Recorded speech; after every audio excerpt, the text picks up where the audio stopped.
Hello and welcome to the Fiction Hack Podcast, the show where we aim to deepen our appreciation of the modern story. I'm Colin Monroe, this is Ross Lawhead. Hello. Welcome to the party, pal. Yippee-ki-yay. Yes, this week we're talking about Die Hard. Why are we talking about Die Hard, Ross? Well, it was brought to my attention via social media that Die Hard is 30 years old last month. So it opened on July 15th, 1988.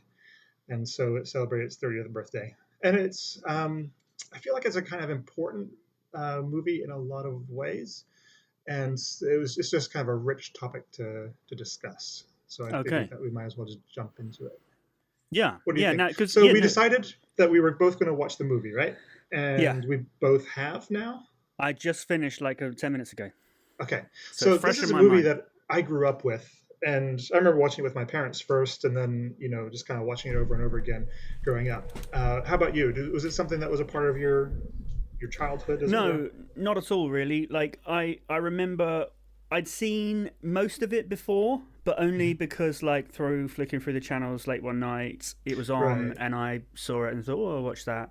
Mm-hmm. So I never sort of went out my way to watch it. I'd definitely never seen the beginning where he's on the plane and all that stuff. I have seen Die Hard 2 and Die Hard 3 and Die Hard with Vengeance. No. Is Die Hard with Vengeance 3? There's actually 5 of them. Yeah. 5? Yeah, there's 5. And maybe a 6th one coming out. But we can talk about this because it's really interesting story. We're focusing on the first one though, right? Yes. Because that's the only one I've seen recently and the only one I remember anything about. I think it's the best one for sure. I think anyone would say that. And I don't know. I haven't seen the last 2, so I've only seen the first 3. But yeah. Mm-hmm. I don't know. So it was interesting because, in our correspondence before starting this call, you said you've got a lot to say about this movie.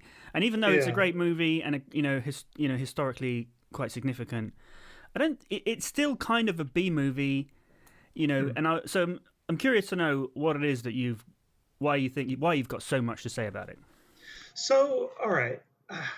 Okay, so I've had a strong love-hate relationship with this movie. I keep going back and forth on it as to whether I like it or not. And although I enjoy it because it's a really well-made movie, I'm not sure I agree with it. And I think it led to it was a good excuse for a lot of bad movies to come out. And I've been trying to get my thoughts together on this, and I've attempted to write actually blog posts in the past just about Die Hard and kind of the effect that it's had on cinema and just on, I think, like, not just the American psyche, but the psyche in the West and the way we think about things.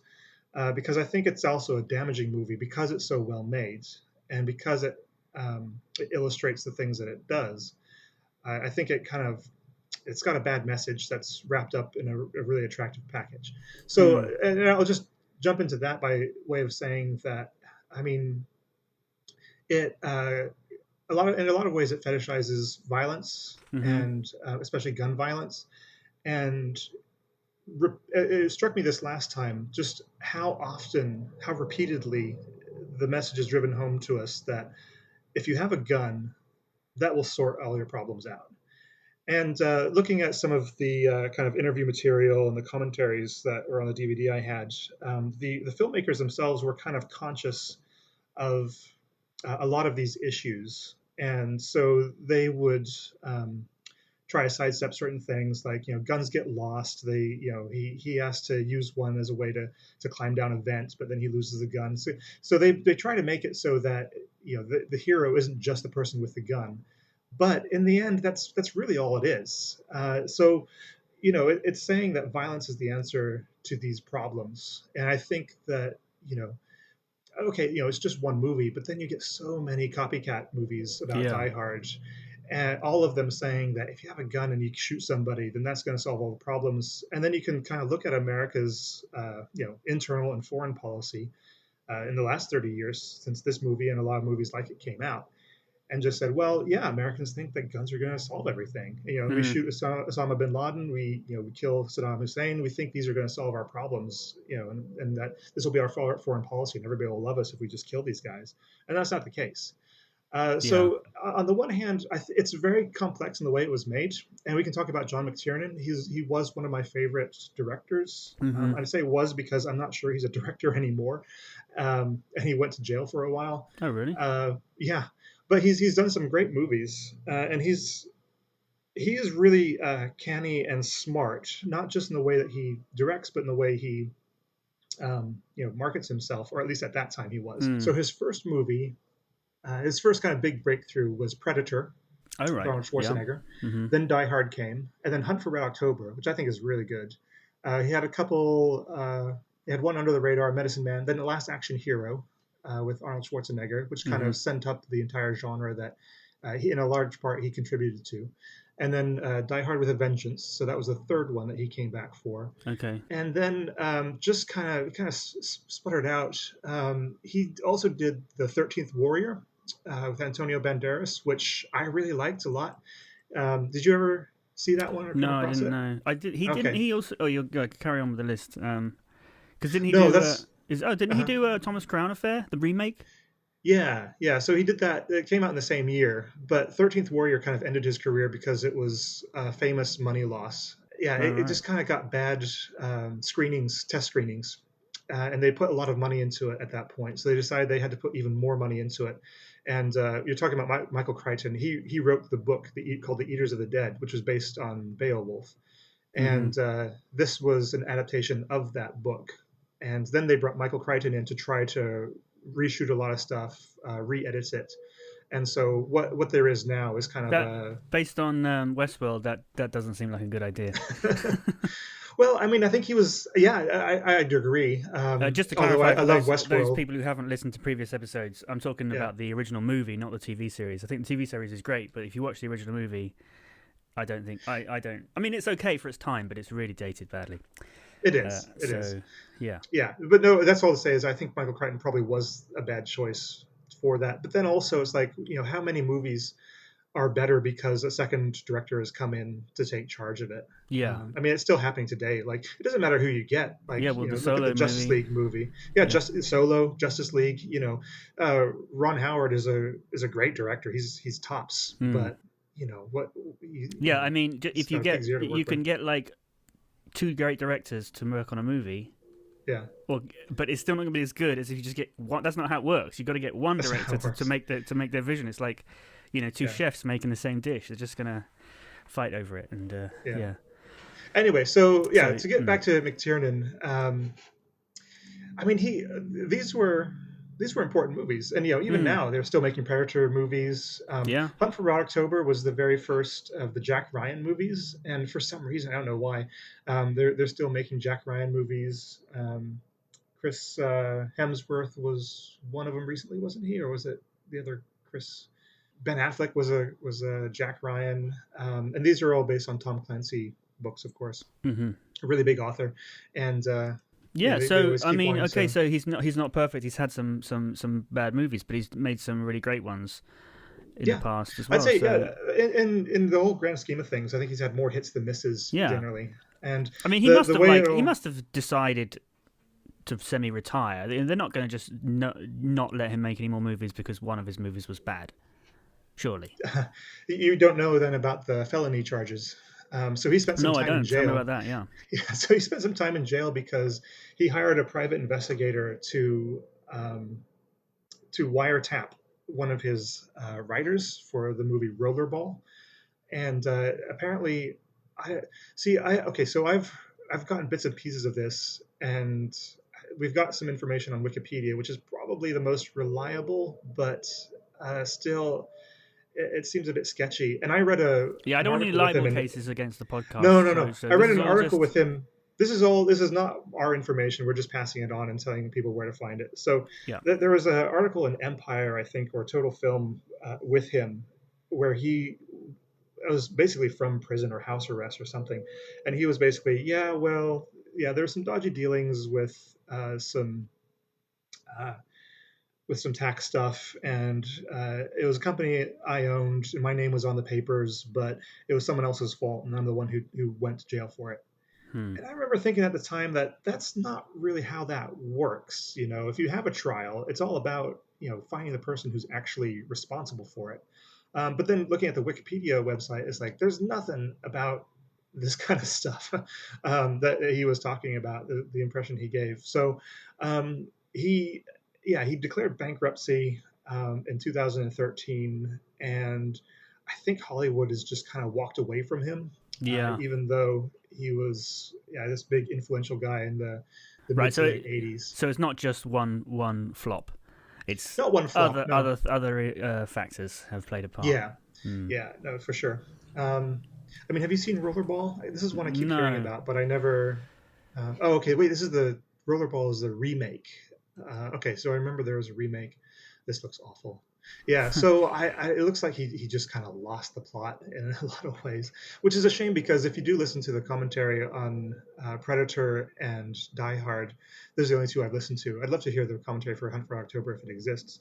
But he is really intelligent, and he's got a different way of looking at. He was the first person to talk about movies in terms of music, like, you know, symphonic music, and it just kind of.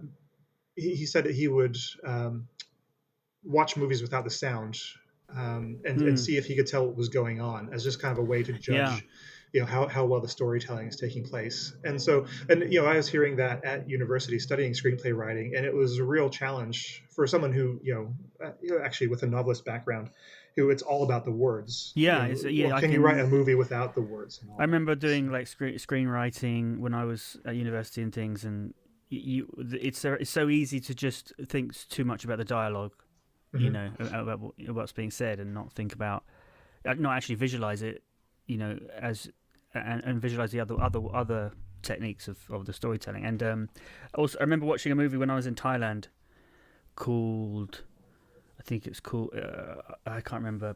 It's got that guy Tony Jaa, who's like a Mm-hmm. kung fu guy. Yeah. And it's a movie about. See, I don't even know what it's called because it was in Thai, and it, you know, so. Uh-huh. So yeah, Tony Jaa is this guy, and he was like when he was a kid, lived in this village, and he was like had this like pet elephant, or it was a wild elephant that he'd become friends with, and then some people come along and take it away to like eat it in a restaurant for endangered species that's like a black market restaurant thing, and it was really great because I remember thinking I don't have a clue what these guys are saying, but I know exactly what's going on in the story, Mm-hmm. and I thought it was really great filmmaking. Yeah.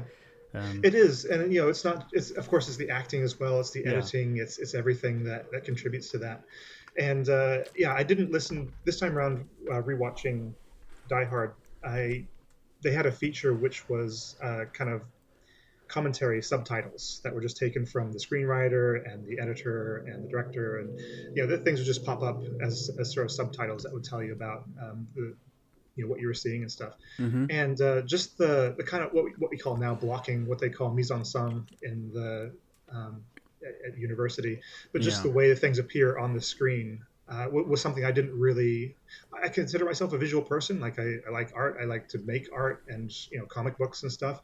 But there was a whole lot of stuff that was happening which I was just unaware of, about, you know, which side of the frame Bruce Willis is on. You know, how he is often separated a lot from the other people just by the environment, and it all adds to a really great effect, and just shows how much thought and mastery really went in. But when you watch it, it's just to subconscious, just completely exactly. subconscious. Yeah. Yeah, I mean, it's one thing to do it; it's the other thing to actually come up with this stuff. And, Yeah. and, you know, he knows all the tricks, and I think that's why people just keep pointing to Die Hard as. And see, I had thought that Die Hard was the first of all of these kind of over the top action movies, but it wasn't. It was just the best.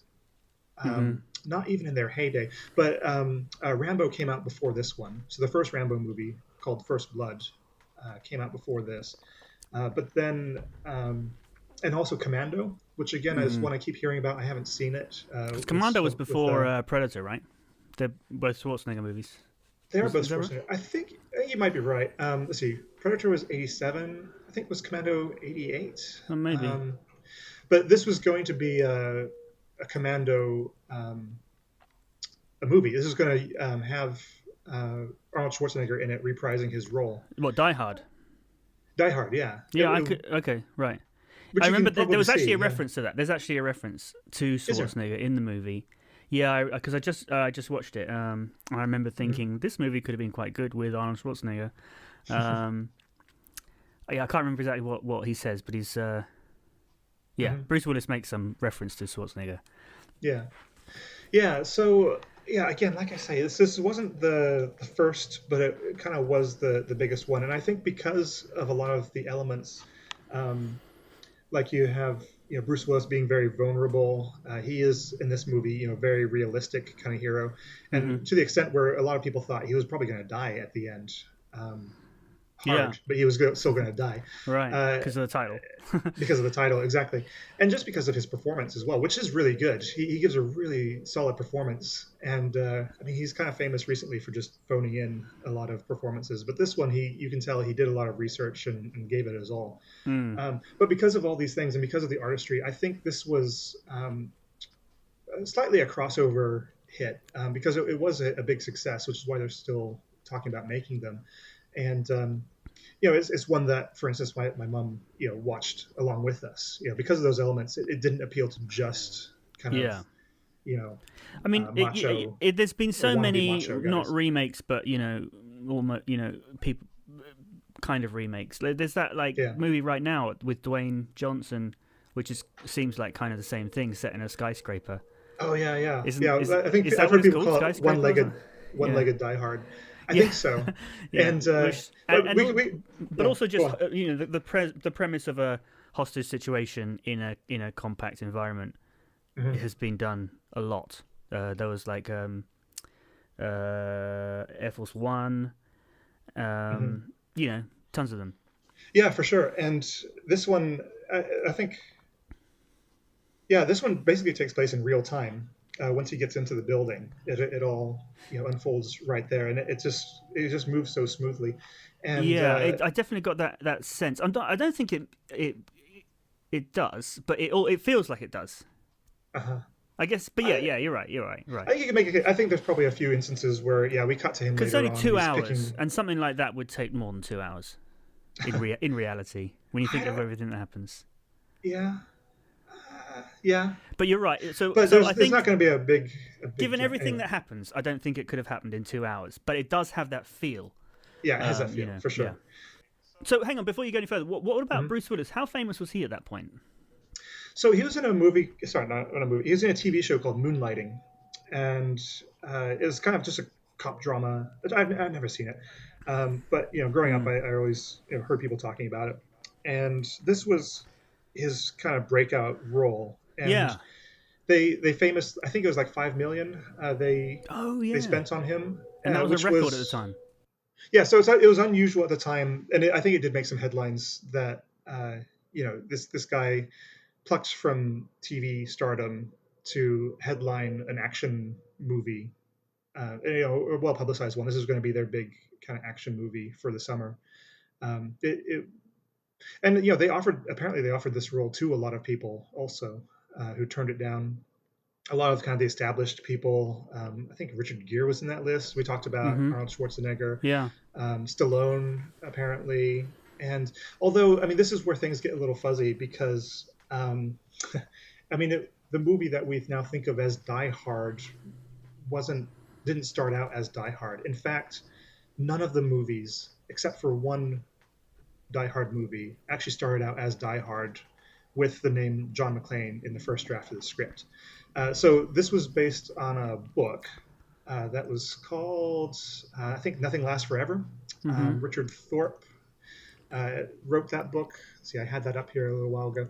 And that was actually a sequel to another book called The Detective. Now, The Detective was made into a movie with Frank Sinatra, which I didn't know about before this. But apparently it was. And apparently Bruce Willis was an extra in that. He was just kind of walking by in the background. So the book was written as a sequel to The Detective. And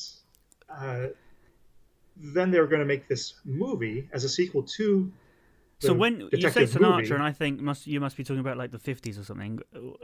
or I think it not? was the Maybe not. 70s. So yeah, Right. he was getting up in there, and he hadn't he hadn't made money for people for a while, but he was still an actor. He still Mm. was connected up the wazoo in Hollywood. Yeah. So I guess I don't know. I guess you could find this movie somewhere, but I don't really need to see So it. But the character that the became John McClane was played by Frank Sinatra in that in the movie, in detective, the yeah. detective. Yeah. So And so then was they that like an action movie? no, it was just kind of a mystery thriller kind of thing. Hmm. Um, and then then Roderick Thorpe, this author, you've got a book, they made a movie out of it, so you can write a sequel, of course, and it's called Nothing Hmm. Lasts Forever.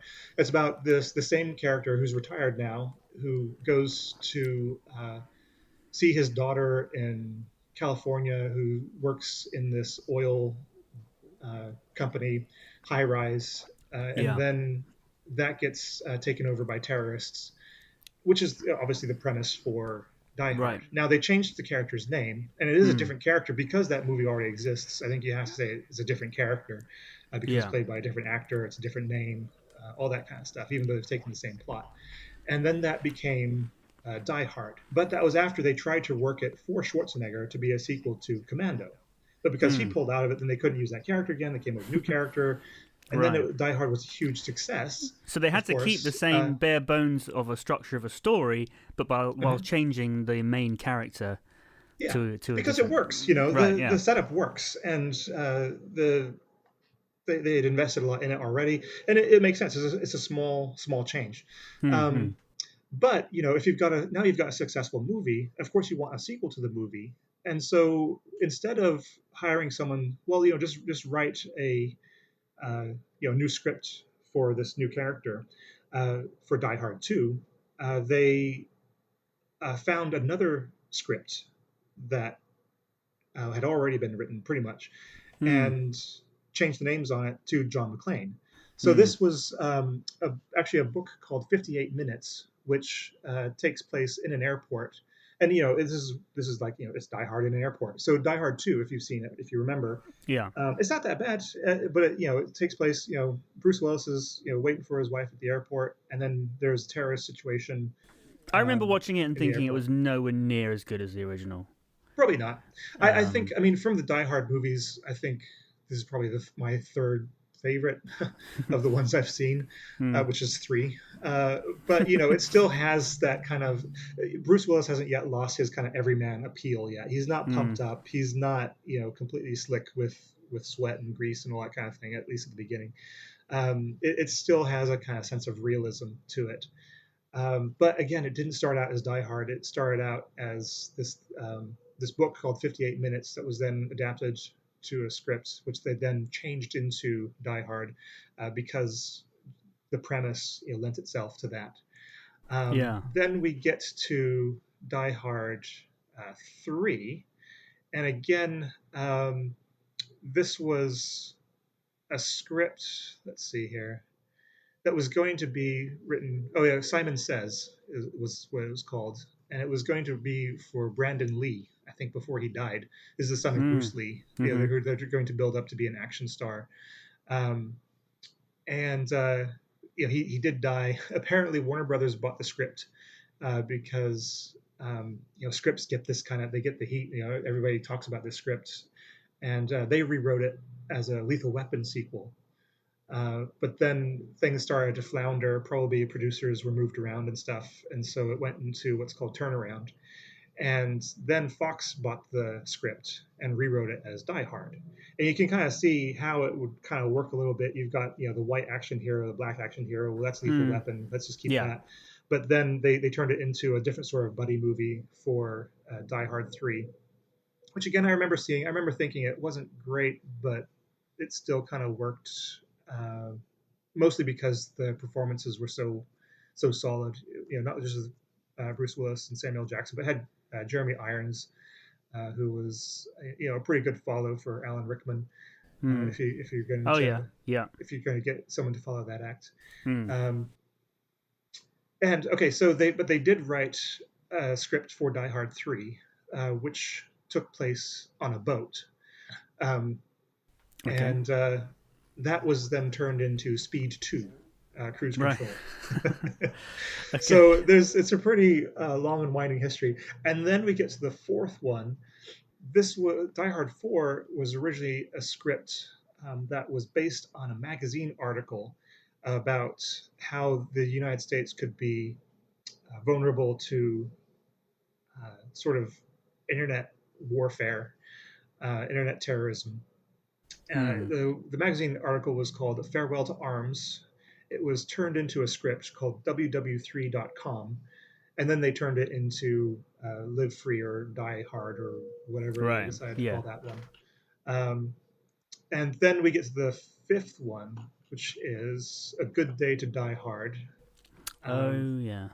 which has So got hang on, Die Hard with Jai a Courtney Vengeance. in That it. was Die Hard 3, right? That was And Die Hard then 3. and Yeah. then Die Hard 4 was That was Live Free Die Hard. Live Free or Die Hard. It was almost, I think it was called Die Hard 4.0 in Hmm. Britain or Okay. Europe, something like that. And then it was A Good Day to Die Hard was 2013. That was the fifth one with Bruce Willis and Jai Courtney playing his son.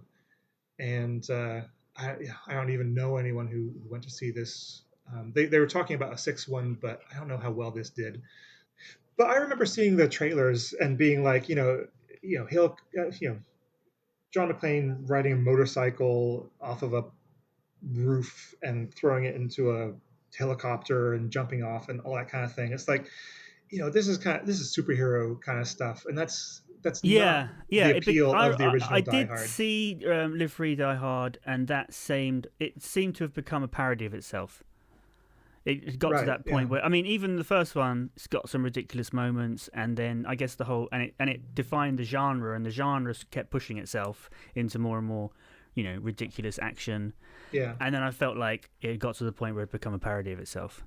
And it works for the first one. And I think Yeah, it's yeah, because just it kind of was how it was all set up. Like, there is unbelievable stunts like him, tying the fire the hose hose around his pipe. Yeah, waist and all that kind of stuff. That's probably the biggest over the top stunt in the picture. But the way it's played is not like I've got a plan. This is going to work. Trust me. I've got everything under control. It's like he's doing no, all this stuff, saying crap, crap, crap, crap, crap. I I hope I can't don't believe I'm die. I doing hope I this. don't die. I Yeah, hope I don't yeah, die. Because he's got no other option. This yeah. isn't his master plan. And again, if I do encourage people to listen to the commentary because McTiernan he pointed out the difference between a protagonist and an antagonist. And this is going back to classical drama. These are Greek terms that were used in Greek theater back in ancient Greece.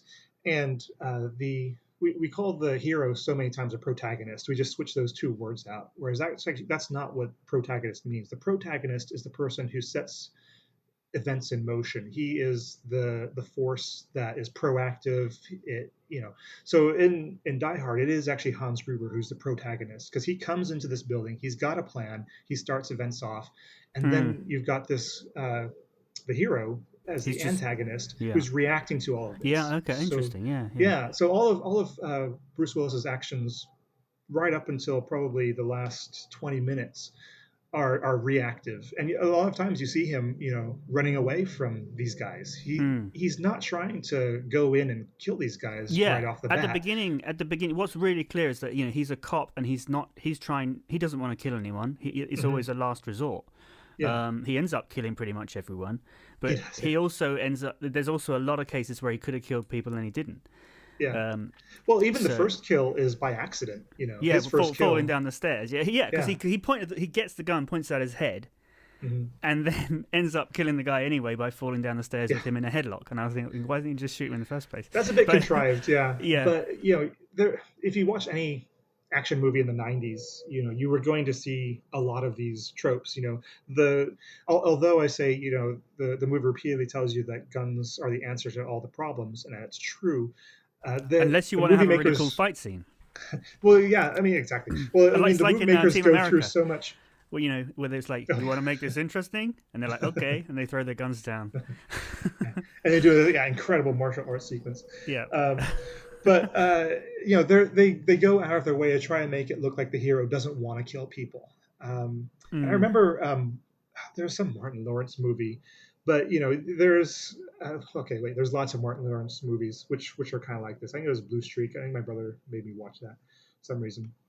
And it's all about kind of, well, I'll kill you, but only because you're pointing a gun at my girlfriend, or because you've jumped up when I thought you were dead and you surprised me, and that kind Yeah. of thing. And that's what happens with the character of um, Carl. Yeah, I remember. And there's this is the part which I think is the kind of most insidious, which is you've got the cop down on the ground, Al Powell, who's talking to John McClane while the movie's taking place, and they get to chatting and they talk about, well, what is it, Al? Why are you in a car just kind of behind a Hmm. desk? Hmm. Which is what you've got flat feet. What are you doing behind a desk? Which I think is a weird thing to say because He wasn't behind a he's desk. not behind a desk as far as we He wasn't know. behind a desk in the This whole is what he movie. does. Is he just Yeah. drives around all night. But But there's a bit then of he exposition says, there, yeah, about yeah. him and the story about where he had a incident where he accidentally shot a kid. We don't really Hmm. know if the kid died or lived or anything, but anyway, ever since that Hmm. moment, he's really struggled to pull a gun on anyone. And then at the end, he one of the terrorists, I think, has sort of disguised himself as a hostage and is coming out. But it's the terrorist whose brother got killed by John McClane, and then from that moment he was like on a mission to kill John McClane himself, and Hmm. he like jumps out from behind this like raincoat that he's hiding under with a machine gun and starts was about to shoot, and then you just see this gun like shot from below, Yeah. and it shoots him, and he dies, and you don't see who's holding the gun, but it's that cop who said he would never pull a gun on anyone ever again, or who'd really struggled to. So Yeah. yeah, there's really great But characters yeah, in the okay, movie as but that well. moment, I want to go back to that moment as Yeah, go well, back to the moment. Yeah. because that uh, Al firing that gun is got to be hands down the loudest noise in the movie. Probably just Mm. underneath the C4 blowing up underneath the building. But that gun, and it spits out these large sparks, go boom, boom, boom, boom, boom, louder than Yeah. that gun could possibly be. And then, yeah, you're absolutely right. It cuts to Carl, blood squirting out of him, falling down again, and then, yeah, you have a kind of cross focus from the gun to the face of the person who's holding it, and it's Al, and the music just swells, and Yeah. just in his face it's like he's been healed. Like the firing of the gun isn't just a cathartic event; it's a healing event. And now Mm. he's a full person because he's able to kill again. Mm. And I think that's a really weird moment to put in that movie. Just because it is a contrivance. You could take that Yeah. conversation out. You could Yeah. take that character development out. We wouldn't care. We would still love And it's just like the it's like so what have we got now? He can go away and kill another kid. exactly, yeah. Now I can go and shoot all sorts of people in New York. Not Yeah. just children.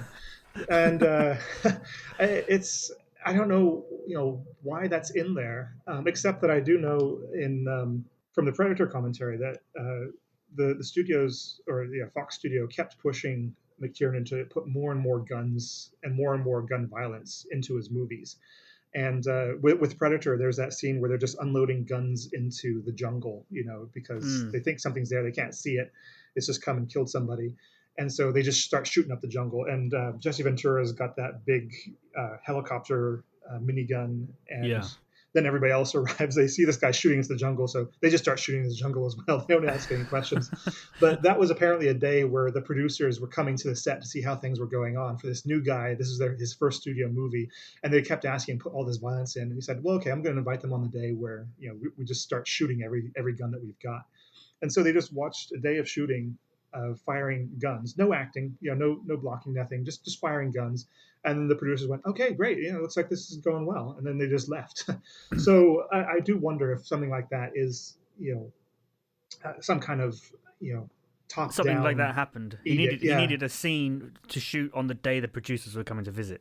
something like that, yeah. Or they're just saying, what, there's a lot of killing but not enough killing, can we just go, or something like the ending needs another surprise. We need a surprise ending, and so they put this in as a way to justify it, and then made it poetic, which I think is even worse. They made it actually Mm. mean something in a way. So uh, yeah, although I do have problems with it, like I don't, I'm not quick to assign blame to who those problems are with the screenwriter, the director, or something, because yeah, this is a time where there were a lot of violent action movies, and they the producers pay a lot of money for people to make these movies, and so you have a career in making movies and you want to do well. Mm. If you don't have any scruples about this kind of thing, then yeah, you're gonna do the best you can. So this is why I'm saying I got a love hate relationship with this movie, is that I admire it so much on artistic levels, and from Mm. even from writing standpoints and all sorts of from viewpoints. But on the other hand, I do feel like it really kind of set things off on a bad track, and Mm. it's not necessarily the people who are involved in it, but it is as well. So I keep going back and forth. But it's also kind of a product of its time. Yeah, for sure. Yeah. Yeah. But then another thing that Yeah. struck me was just the really great characters, and Mm-hmm. that's part of that, and that cop was one of them, and the fact that he had this backstory, I thought in that sense it was quite good, from Yeah. from a writing point of view, that he had this interesting storyline that then came into play at the end. But there was a lot of other really great characters as well. That like the limo driver and Mm-hmm. the wife's like boyfriend. Although he was a jerk, but he was still kind of they'd still thought about the character, And Wait, the wife's boyfriend. Who's the yeah, wife's well, not boyfriend, but like there was like the guy. Oh, the sleazy Ellis guy. Yeah, that's him. Yeah. Yeah. Oh, absolutely. And yeah, And that's all in the almost script every one of the terrorists as well is Mm-hmm. has got their own persona. That none of them are like henchmen. You know what I Right, mean? exactly. None of them. And are like, and even there are a couple that are just henchmen, but you can tell that they've gone out of their way to try to make them feel more human. Yeah. Like there's that one guy. It's like a Chinese guy one. Yeah, I love that guy. Like, and they gave him that great moment, where he's he's down in the lobby and he's got his gun trained to shoot police guys when they come in, but he's behind this kind of confectionery stand. Yeah. And just his eyes just keep kind of going down. And then he's And then you tries to see him steal a kind of Hershey look bar. around, and then it cuts away. And the next time you see him, then he's got a candy bar in his teeth. And yeah, they didn't need to do that. And no other movie after that Exactly, really did and that. that's what I mean. So like they Yeah. put those scenes in because for that all they do is enrich the characters, and that's what makes it a good. That's what makes it so good. Yeah. In a way. Yeah, absolutely. And yeah, if you look again at the commentary track, just the subtitle commentary track, they have a lot from the writer Stephen D'Souza, and yeah, he knew, he was conscious about all of that stuff, about putting in these scenes to try to anchor these moments at the end, with the gun moment and stuff. And I've just looked up some of the other movies that he's made. There's a lot of hits and misses on this list. Apparently, he was one of my favorite story comes from the Die Hard commentary about him, is that he was trying to move more into directing, not just kind of writing and then producing. And so it was getting into the 90s, and the whole Die Hard, and sort of action movie wave had kind of crested and was kind of falling again. And they said, they had this project for him. I don't know what project it was, but they said, "You'll love it. This is just perfect for you. It's Die Hard, but in a building." Okay. Which just shows you how divorced from reality some of these Hollywood producers get. It's just like, Die Hard was in a building. That was the whole point. Of Die Hard. Yeah. So yeah. No, so really, like what struck me, because I'd seen it before but not really seen the beginning, because I'd sort of cycled through the channels and it was on. So in the beginning, the way they're setting it up with the John McClane characters, like he's coming from New York where he's a cop, and he comes to this Christmas party, and he's dressed like he's not dressed like these corporate guys are all in nice suits and everything. He's dressed a bit scruffy, and they're like all looking down on him as if he's just he's just a cop, and these guys are all like earning millions, and so and this is where the Ellis character is really it epitomizes that, and his wife has sort of transitioned from being from that class, from John McClane's class, and she's sort of transitioned herself up and left him, and he's kind of like now trying. I guess he's still not even decided if he's trying to get his wife back or not, because really he's just going for Christmas to see the kids. I think because he's at the beginning of the movie, he's looking at lots of other women and stuff. He never actually. Women passing by and stuff. Do you remember any of this? Yeah, no, absolutely. Yeah, it's surprising how often they're able to work in kind of naked women. But there's a really good moment when he first meets his wife again, because he goes to his office with the CEO guy, and then they send for the wife to let her know he's arrived, and the Ellis guy's there, and she comes in and he says, show her the watch we got, show him the watch we got you, and it's like a Rolex watch. It's really expensive, and that's kind of like a symbol of the kind of high life, business life that she's gone into, and left him for. And then there's that moment at the end where she's like dangling off the edge of the building, and John McClane's holding on to her, and Hans is like, I don't know, holding onto her leg, and then like he's holding onto one arm, and Hans is holding onto the other or something, but he's holding onto he's holding onto her wrist, by the watch, and the watch is like helping him grip. So then then John McClane unbuckles the watch. Mm-hmm. And makes Hans fall, but then it's like got the double significance of like her letting go of that high life. That's really good. I hadn't actually picked up on that. That's really clever. Yeah, it really made me think about the our episode on Chekhov's gun. Yeah, because it's like, right. Because they really made a point to mention the Rolex Everything watch comes back around. Earlier on. There was supposed to be more about watches in it, apparently. Like one of the first things you see when the terrorists come off is that they all synchronize their watches to the same time, which you would do in a situation like that, and they all have exactly the same watch. And then that was supposed to be given as the reason as to why John McClane knew that Hans Gruber wasn't actually Bill Clay, but he was a terrorist because he had the same watch as the other terrorists that he's been going through this place and killing. And actually, if you look back, there's no explanation as to why John gives who he thinks is Bill Clay an unloaded gun. But I just assumed that he did that as a way to check whether he was one of the terrorists or not. So he gave him a loaded gun after making it look like he's loading it and checking that it is loaded, to see if he would shoot him. Yeah. As a way or he's a cop and he's got that sense. He just knows, maybe, or he can see through that accent. Well, yeah. I don't know. I don't know. Maybe, I genuinely thought it was a clever. It was a clever way. Yeah. I thought they were making him seem really smart by tricking Hans into telling him that he was the terrorist by pulling the trigger. Yeah. But it wasn't loaded. Yeah. But anyway. No, yeah, I think it absolutely works. But I mean, actually going back to what you're saying about the actual character and how he's portrayed in this movie of John McClane, he is kind of stripped down and he's barefoot through the entire movie, and it's very kind of they do say this in the movie, it's a very primal kind of thing. So it's like he is just a man against this system. It's not just the terrorists, but it is this kind of corporate environment as well, which he doesn't fit into. Although they do give him a lot of guns, I will say that. So he isn't just one single person. But then, you also look at, how the government is portrayed also. You've got the FBI guys coming in, and they're these arrogant idiots. They just think everything's, a lot of fun, and hey, we're gonna kill a lot of people. We're gonna let things blow up. And the higher the ranking police officer, the more dumb they are. Exactly. Right up to the FBI. And you get that in a lot of movies, and even something like The Lethal Weapon, where it is about the police officers. It's not the it's the system is out of order. It's not the individual guys. It's the chiefs. It's the supervisors who are. There's a great moment with the helicopters, because the helicopter. It was a double cross where they put a load of bombs on the roof and then get the helicopters to come, and the FBI are on the helicopters, and the bombs go off and take out the helicopters, and the chief of the police is like, oh, they're going to have to send in some more FBI guys, as if they're like just a blatant disregard for human life.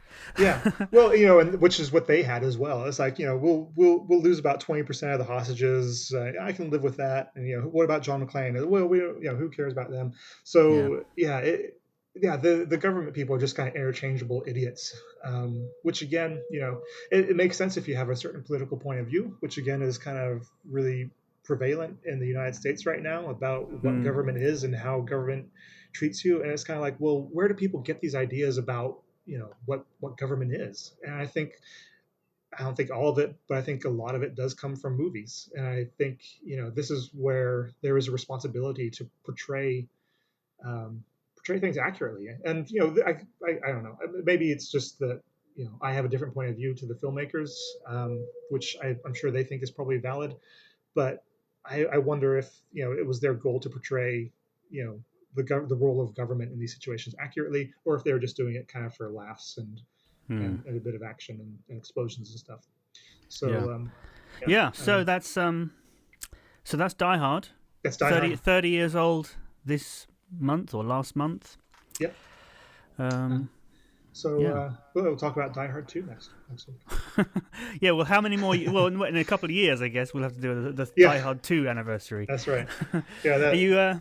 What else have you been up to in the last since I last talked to you? I've been moving apartments. Oh yeah. And looking after the little kid. But viewing wise, I haven't been doing much reading, I have to say. But viewing wise, I've been watching this show on Netflix called Dark, Dark, and it was made for Netflix, but German Netflix apparently, because everybody's German in it. They speak German, but it's been dubbed over, and it's kind of interesting. I'm only a few episodes in, but it's like Stranger Things, as if it were made by the Broadchurch people. So it's kind of grim and gritty, and there's some sort of complex thing going on in this community. But then there's also this kind of strange, kind of retro 80s feel when people are getting kind of sucked back into time or sucked forward in time. You're not really sure about it. So I don't know if this is just a kind of one-off series or if it continues. But it came out last year. It's called Dark. And it's kind of interesting. How about you? What are you up to? To be honest, I haven't done very much. I'm still sort of slowly working my way through Westworld. So there's a full season, full American season. How long are the episodes? Are they an hour or 40? Yeah, like an hour or I think they're an hour. Yeah. Okay. Cool. So it's pretty long. But then so it gets into a lot of the like corporate side of the thing. So you got the guests, the hosts, and the host malfunctioning, and then you got the creator guy. But then you've also got the corporate. And then you got the behind the scenes people running it on different levels. But then you've also got right up to the corporate people, and then talk of like the shareholders and the board who you don't or who we haven't seen much of yet. Okay. So yeah. So is it the same premise? I don't want to allow spoilers, but like, is it the same premise as the movie where things are obviously going haywire, or is it kind of left open to speculation about how much is actually going wrong in this world? Well, it depends. When you say wrong, you mean not intended? Right, exactly. Yeah, not by design. Then it depends on who, because maybe someone intended it, maybe not, and then there's hints at maybe some interference from outside, but then maybe that's the board, right? Okay. Or maybe it's the John character, the creator guy, the Anthony Hopkins character. Then there's talk of his like original partner who supposedly died, but then maybe he didn't. So I don't know. These are all the things that are up in the air. Probably people who are listening who have seen it, who are all the way to the end of the season, will become clear, or a lot of it. But yeah, there's so many. That's so cool. many different No, I like levels. that. I've got to find a way to watch this. Yeah. Whereas the original movie, the Michael Crichton movie, is just one character. Well, the whole park falls apart, but then they just focus on the one character, really, the one host, and he's just like one-dimensionally wants to kill that one guy, and that guy just keeps running away, and that's pretty much the whole movie. You know. Well, yeah, I mean, it's an hour and a half, right? So it's the length of 1.5 of these episodes. So you can't really develop. But they could have done more. They definitely could have kept a lot more of that in there. See, I gotta watch both of these now. I gotta go back because I remember it being good, sort of enjoying it. Not like I've got to run out and buy this so I can keep watching it, but it's like, yeah, that's a fun movie. It's a kind of good it's a fun B movie that you'd maybe, if it was on at 1 o'clock in the morning and you couldn't sleep, you'd watch it. I think that's when I did watch it. Exactly. Yeah. Okay. Yeah. Cool. Okay. Hey, do we have any letters or anything? See, I did get a message from a friend of mine called Ben. He's a big Star Trek fan, and he was saying that what we were saying about the Enterprise A, Enterprise B was wrong. So it's like here's what he says. So the Enterprise was the original series. Then Enterprise A was the original series films after Khan, because in the original movie they blew up the first one. I remember that happening. Okay, so wait. Yeah, Okay, so the one that blew up was just the Enterprise 1701. That was it. I NCC guess. Yeah, 1701. yeah. And then Okay. Enterprise B was the one that they had in Generations, not the Next Generation crew, but the remember there was like a new Yeah. captain joining. Yes. Yeah. And then Enterprise C was featured in the Next Gen. I think it got blew up by the ROMs. I'm reading his message here. Yeah, I Yeah, don't wasn't remember that like a but flashback? apparently- I think it was a flashback episode, Maybe, or yeah, like one of those yeah. time warp episodes. Because the Right. D is definitely the one from Next Yes. Generation. D Okay. is the one from Next Generation of the TV series. And then what was the one that they had? Oh, yeah, then that was the one that get destroyed in Generations, crashed into the planet. Mhm. Yeah. And then Enterprise 3 was First Contact onwards. But Wait, I what's get so it goes A, Enterprise B, 3? C, D, 3, apparently. This is what his message says. That's ridiculous. That seems like a bad policy. Yeah. Well, it's like Tesla. They got the Model S, the Model X, and then the Model 3. But the Model 3 was supposed to be called the E, and then it would be sex. Yeah. And then now they're doing the Y. Anyway, it's a Well, different there was Xbox That's a as different well. podcast. There was the Xbox. Yeah, yeah. Xbox 360, and then Xbox One. Xbox 3. All right. Yeah. I mean, I guess there's fads for these things. I mean, it would get boring if you just followed numerically, right?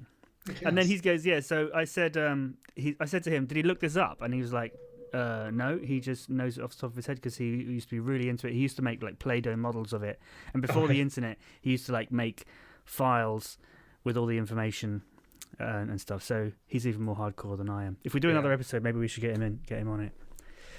Oh man, fandom before the internet—that's something else entirely. So, if you are listening and you have a comment on what we've said, then as ever, get in touch with the hashtag FictionHack. Hashtag FictionHack. Hashtag Fiction Hack. That'll do it. Yeah, and You can we have follow you on Twitter at Colin_Munro, spelled MUNRO, the correct way. Yeah, and if you want to follow you, they can follow at Ross Lawhead. And they should also check out your amazing website, rosslawhead.com/blog. Yep. And obviously our own website, fictionhack.com with a hyphen. Fiction-hack.com. Yep. For all the show notes and everything, that's the best place to find the most up-to-date information. And we'll see you next time. See you next time. Bye, guys. Yippee-ki-yay, my friend.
Seems like John McCain at that point takes charge. Do you know what I mean? It's McClane. John McCain is a very different person. Yes, sorry. John McClane. And at that point, I'm going to cut that out. John McCain. John McClane. Oh, you're confusing me now. At that point, John McCain takes charge. You were already confused before I got here on this, I feel. Yeah. John McClane. Okay. John say it. Okay. At that point, John McClane. So at that point, John McCain. John McClane. Okay, shut up.